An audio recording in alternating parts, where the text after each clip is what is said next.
is the Reverend Lennox Yearwood.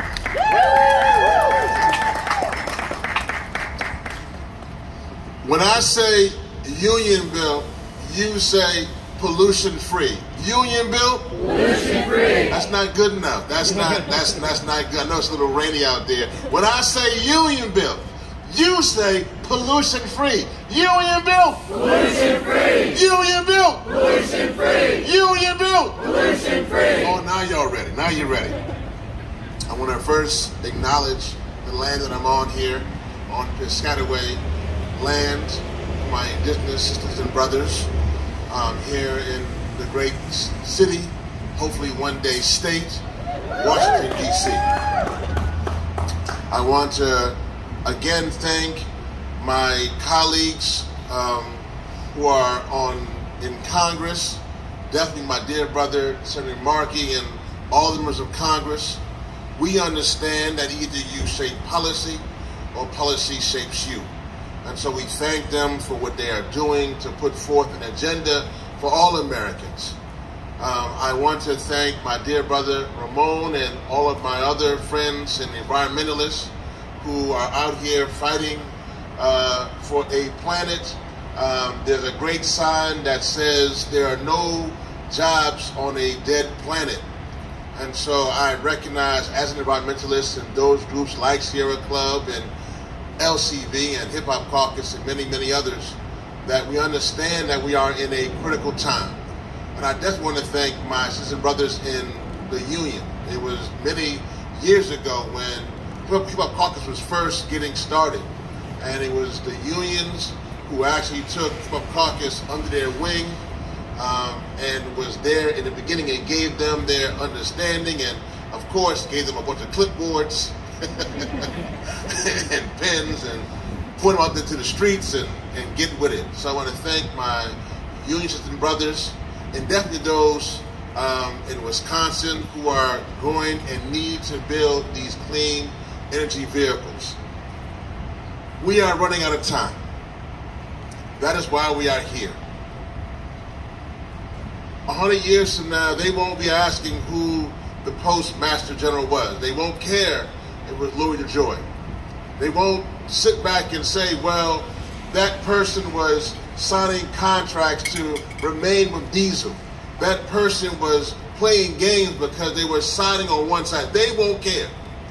What they will care about is us as Americans, Republican and Democrat, unaffiliated Americans. What they will care about is that we were doing the right thing at the right time. What they will care about is the fact that we can transition from fossil fuels to clean energy. They will look upon this moment and this time and say, you were 7 months before the next international climate negotiations. You were in a moment where there were countries who were fighting for oil and gas around the globe. Atrocities were happening as you speak. The Arctic was breaking off and falling off into the ocean the size of New York. There is pollution. There is dirty air and dirty water. There's wildfires. There's droughts. There's floods. And they will say that all you needed to do was transition the fleet of USPS to help us transition from fossil fuels to clean energy. And instead you were playing politics and playing games. They will understand, they will look back upon this moment, and they won't care who's on this sidewalk or on these steps. What they will look for is for us as humans, humanity, black, white, brown, red, male, female, straight, gay, theist, atheist, humans coming together. So the time is now to transition from fossil fuels to clean energy.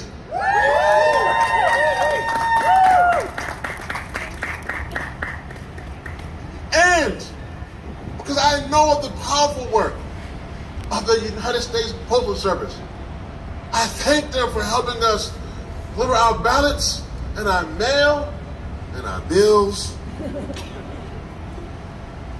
in all kinds of weather.